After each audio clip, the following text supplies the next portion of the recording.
Assalamualaikum. Part 9. As mentioned earlier, I have two portfolios at MDEC. One is e-government. I've talked a lot about it.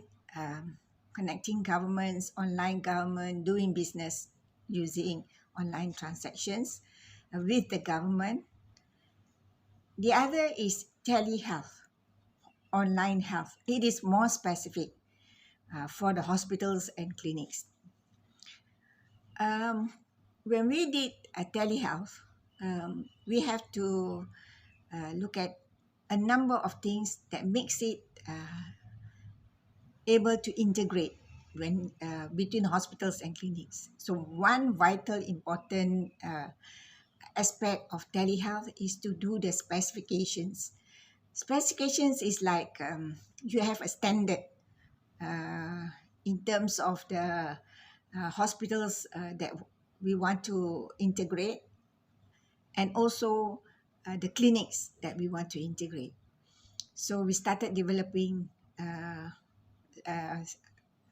specifications for the technical requirements of the hospitals and clinics. So we want to standardize it, just like a plug of the wall. When we go anywhere in Malaysia, it's a 3-point plug.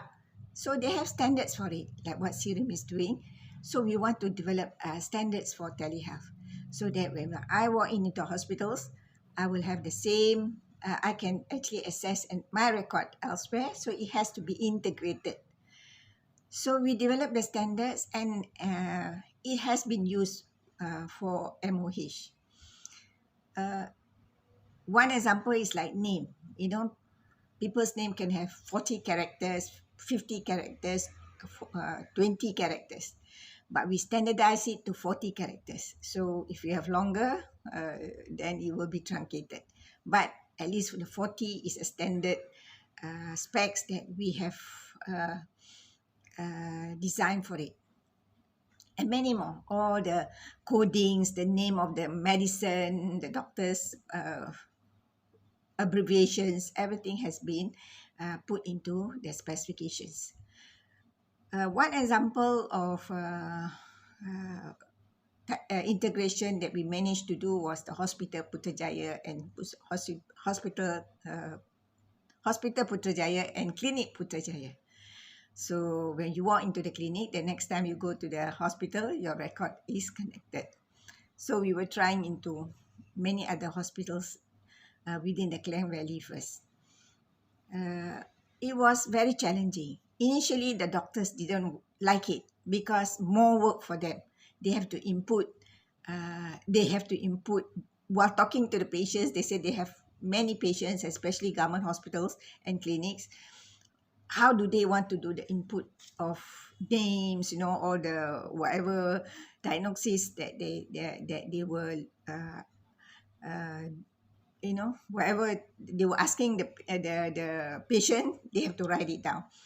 So they have to look for the codes. So familiarity of the codes also, is a big challenge. So we did a lot of training, did a lot of change management.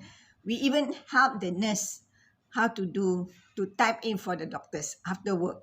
So we put up papers for the ministry how to pay overtime for the nurses who did all this work. So it was very challenging. The other thing is that that was challenging from the doctors, but we also have challenge from the patients, because patients do not like, they say that once the data is there, initially they didn't like it because they scared that people can look into their data.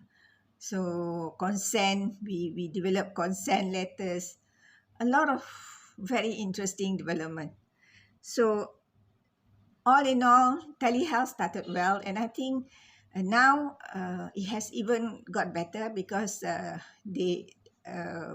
health IT is very much into the technical part of it, where students of medical students are being taught using to be IT savvy. So when they come out, it's easier for them to use the system. So we did all that, and it was very satisfying to see young doctors now using the computers and talking to you, able to talk to you while asking you questions. So I always congratulate them to say that this is how we are going. We are developing the country with doctors able to diagnose patients easily within various departments. Once they say, I'm a patient of PPUM, uh, this hospital, within the health facilities, if you go to auto, you go to um, diabetic clinic, they are all integrated. They can see your record.